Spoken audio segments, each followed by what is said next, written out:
बात आप लोगों आपने बताया। पहले का जो जनप्रतिनिधि होते थे, जनप्रतिनिधि कम ठेकेदार ज़्यादा विधानसभा में, कि जो 3 साढ़े 3 4 साल पहले पुल बना और पुल भ्रष्टाचार का मुख्यमंत्री के दावेदार हैं, एक दूसरे को अपने मुख्यमंत्री और देश के नेता, राज्य के नेता, हम लोग तो एक मामूली विधायक हैं। नमस्कार, आदाब, सत श्री अकाल। मैं नीरज और आप देख रहे हैं नेशन 24 के न्यूज़। देखिए, विधानसभा चुनाव का कभी भी जो है चुनाव आयोग के द्वारा जो है घोषणा की जा सकती है और इसी क्रम में नेशन 24 की टीम भी जो है पूरे बिहार के दौरे पे है और अभी हम पहुंचे हैं बेलहर विधानसभा में और हमारे साथ मौजूद हैं वर्तमान विधायक मनोज यादव जी। तो चलिए हम इनसे बात करते हैं कि वर्तमान 5 सालों में कितना कार्य हो पाया, कितने योजनाओं को धरातल पे ला पाया और इस बार का मुद्दा वो क्या है जिसको लेके ये जनता के बीच जा रहे हैं। नेशन 24 में से आने के बहुत चलिए, बहुत-बहुत धन्यवाद आपको। सर, पहला सवाल है सर कि आप अभी वर्तमान में विधायक हैं, जनता के बीच फिर से जा रहे हैं। कितनी योजनाएं वो थे जिसको आपने धरातल पर उतारा था? देखिए, बेलहर विधानसभा जो है बहुत ही पिछड़ा विधानसभा क्षेत्र रहा है और पटना राजधानी, जो बिहार की राजधानी है, वहाँ से ये अंतिम छोर इनका झारखंड बॉर्डर से लगता है विधानसभा का। इसका क्षेत्रफल पूरे बिहार में सबसे बड़ा क्षेत्रफल का विधानसभा है ये। कई नदियां, कई पहाड़े, कई तरह की, यहाँ कई अनेकों डैम और एक प्राकृतिक का दिया हुआ स्वरूप भी है हम लोग के यहाँ बेलहर विधानसभा में, जंगल पहाड़ के। तो अनेकों कार्य हम लोगों ने यहाँ किया। अगर कार्य को गिनाएंगे तो बहुत लंबा समय लगेगा। वो तो हमारे क्षेत्र के महान जनता ही बता पाएंगे कि 5 साल का मेरा कार्यकाल कैसा रहा। पिछड़ा क्षेत्र रहने के कारण हम लोग यहाँ जीरो से शुरू किए थे। हमारे यहाँ पूरे बिहार में विकास बहुत ज़्यादा माननीय मुख्यमंत्री जी के नेतृत्व में हुआ, इसमें कोई शक नहीं है। लेकिन विकास में हमारे बेलहर बहुत पीछे रह गया। चूंकि पहले जो यहाँ जनप्रतिनिधि हुआ करते थे, मुझे लगता है कि वो क्षेत्र पर कोई ध्यान उनका नहीं रहा। वो सिर्फ पार्टी के नाम पर चुनाव जीते और फिर अपना जो कार्य रहता है वो कार्य में लगे रहे। तो हम लोगों ने जीरो से शुरू किया और आज 5 साल में इतना जरूर है कि पूरे बिहार में अगर हम 1, 2, 3 में नहीं है तो 10 से ऊपर भी नहीं है। विकास मामले में हमारा स्थान 10 से नीचे ही है। और सबसे बड़ी बात रही कि सड़कें, यहाँ इतनी सड़कें बनी कि आप कल्पना नहीं कर सकते हैं। सिंचाई की सुविधा जो था हमारे किसानों के लिए, हम लोगों ने जो महत्वपूर्ण सिंचाई योजना थी, लगभग सब योजनाओं को हम लोगों ने पूरा किया 5 साल के अंदर में। बिजली की व्यवस्था, क्योंकि पहाड़ जंगल होने के कारण बहुत जगह बिजली नहीं पहुंच पाया था, तो हम लोगों ने वहाँ भी बिजली पहुंचाने का काम किया। पहाड़ जंगल में भी जहाँ 5 घर 10 की घर की आबादी रहा, वहाँ भी हम लोगों ने बिजली पहुंचाने का काम किया। अनेकों कार्य हम लोगों ने किया है यहाँ।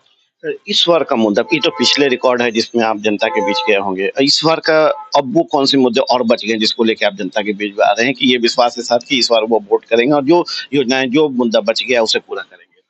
देखिए, जो हम लोग का प्राथमिकता था, प्रमुख योजनाएं थी, जो मूलभूत, जिसको हम लोग कहते हैं मूलभूत समस्या जो जनता का था, लगभग हम लोगों ने समाधान कर दिया है उसको। वो अंतिम चरण पर है। अब सबसे बड़ी बात रह गई हम लोगों के यहाँ से जो नया युवक लोग बेरोजगार की खोज में अदर स्टेट जाते हैं, तो हम लोग का पहला फोकस है कि हम लोग अपने क्षेत्र में उद्योग धंधा लगाकर उन बेरोजगार युवकों को रोजगार दिलावें। ये मेरी पहली प्राथमिकता रहेगा और उसके लिए हमारे क्षेत्र में, मतलब ये कहा जाए एक तरह से कि जमीन को जो है, पूरे बिहार में अगर सबसे ज्यादा जमीन अनुपयोगी, जिसको कि हम लोग सिंचाई करके खेती नहीं कर सकते हैं, उस तरह का जमीन पूरे बिहार में सबसे ज्यादा बांका जिला में उपलब्ध है। और बांका जिला में हमारे क्षेत्र में भी अनेकों उस तरह के जमीन पड़े हुए हैं, जिसको हम लोग यूज करके कोई बड़ा उद्योग धंधा लगाने के लिए हम लोग अगले कार्यकाल में इस पर हम लोग गंभीरता से विचार कर रहे सर हैं। बेलर की बात करें तो कुशवाहा समाज नाराज चल रहा है आपसे, आपको भी जानकारी होगी सर, क्यों, इसके पीछे का वजह क्या आपको कहीं कोई गलत फहमी, क्या कोई नाराजगी की? मनोज यादव से व्यक्तिगत तौर पे कोई नाराज रह ही नहीं सकता है, मैं गारंटी के साथ बोल सकता हूँ। अब कुछ लोग हैं जो किसी और लोगों से संबंधित, सबका विरोधी होता है, है? जी। तो किसी का साथ उसका अच्छा संबंध है, मेरा उससे संबंध अच्छा नहीं है, तो व्यक्तिगत विरोध हो सकता है, लेकिन जात के नाम पर विरोध का प्रश्न ही नहीं उठता है। इसलिए नहीं उठ सकता है, मैं आपको बता दूं कि मैंने राजनीतिक जीवन इंडिपेंडेंट शुरू किया। मैं 2009 में निर्दलीय एमएलसी के रूप में निर्वाचित हुआ हूं, और उसमें बांका, भागलपुर और नौगछिया पुलिस जिला है, जी। ये तीनों जिला मिलाकर है, और अपार बहुमत से, ये नहीं कि कोनो हम लोग प्रतिद्वंदी कहीं दूर दूर तक नजर नहीं आए। तो हमारा तो औसा सब दिन क्रियाकलाप रहा। आज भी मैं खुले मन से बोलता हूँ, आपके माध्यम से बोलता हूँ कि मैं पार्टी का आदमी जरूर हूँ, जदयू से एमएलए हूँ, लेकिन मैं जब क्षेत्र में जाता हूँ या विकास की बात करता हूँ, तो मैं जात पात से ऊपर उठकर क्षेत्र में विकास किया हूँ। ये आप किसी से जानते भी हैं, सुनते भी होंगे, इसलिए ये ऐसा कहीं कोई बात नहीं है। अब व्यक्तिगत तो इतना बड़ा क्षेत्र निर्विरोध तो को होता नहीं है, व्यक्तिगत तौर पर कुछ ना कुछ कारण रहता है, कुछ नाराजगी रहता है, लेकिन 100% एक गलत बात है कि कोई कुशवाहा, अगर आप कहेंगे तो मैं कुशवाहा का एक बहुत बड़ा जन सैलाब आपके सामने खड़ा कर दूं।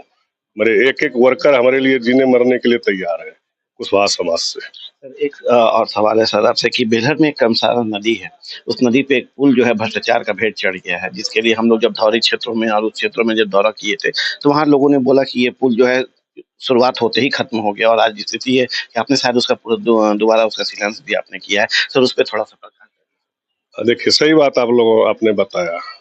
पहले का जो जनप्रतिनिधि होते थे, जनप्रतिनिधि कम, ठेकेदार ज्यादा हुआ करते थे, और उसी के कारण वो धौरी पुल जो आप जो बोल रहे कुमरसार नदी पर, वो उसका भेंट चढ़ गया। और जब मैं एमएलए बना तो मैंने सदन में इस बात को रखा।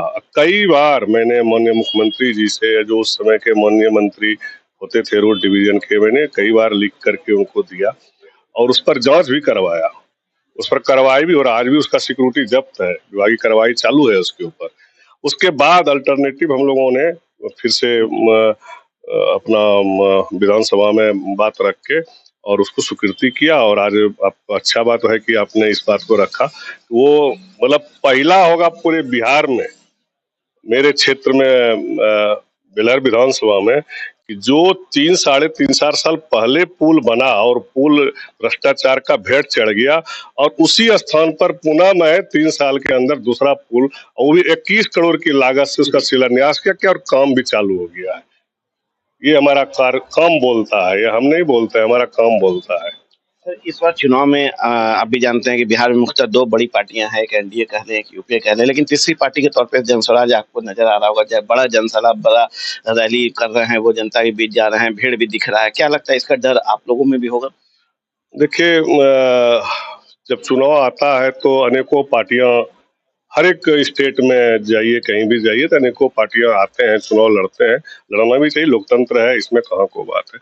लेकिन अंततः डिसीजन तो बिहार की जनता देगी और क्षेत्र की जनता देगी।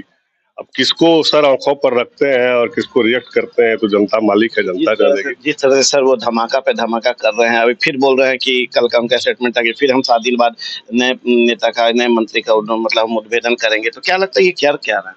क्या आपकी समझ से क्या है? देखिए, इस पर हम बहुत ज्यादा नहीं बोल सकते हैं, क्योंकि जो जो धमाका कर रहे हैं, अब क्या उसके पास डॉक्यूमेंट है, ये तो मैं नहीं कह सकता हूँ। जहाँ तक रही मेरे क्षेत्र की बात, तो मेरे क्षेत्र में किसी का कोई प्रभाव नहीं है, कहीं से कहीं। निश्चित रूप से हम लोग के क्षेत्र में लोगों ने विकास की भूख जो लगी है उसको मिटने नहीं देना चाह रहा है, और आने वाला समय में विकास के नाम पर पुनः एक बार मुझे लोग मौका देंगे, ये मुझे विश्वास है। सर ऐसा क्यों लग रहा है सर कि लोग प्रशांत किशोर का नाम आते ही, चाहे पक्ष हो चाहे विपक्ष के लोग, और वो कन्नी काट जा रहे हैं, जवाब नहीं देना चाहते हैं, कट के निकल जाते हैं। इसके पीछे कुछ मुख्य वजह है, या फिर नहीं नहीं, जिसका जिसको मुझे कोई जानकारी नहीं है, मान ले कोई कुछ कर रहा है, तो जो कर रहा है वो ना जवाब देगा। मेरे यहाँ तो ऐसा कुछ मामला है ही नहीं, मुझे पता भी नहीं, हम लोग तो ये आप ही लोग के माध्यम से देखते हैं।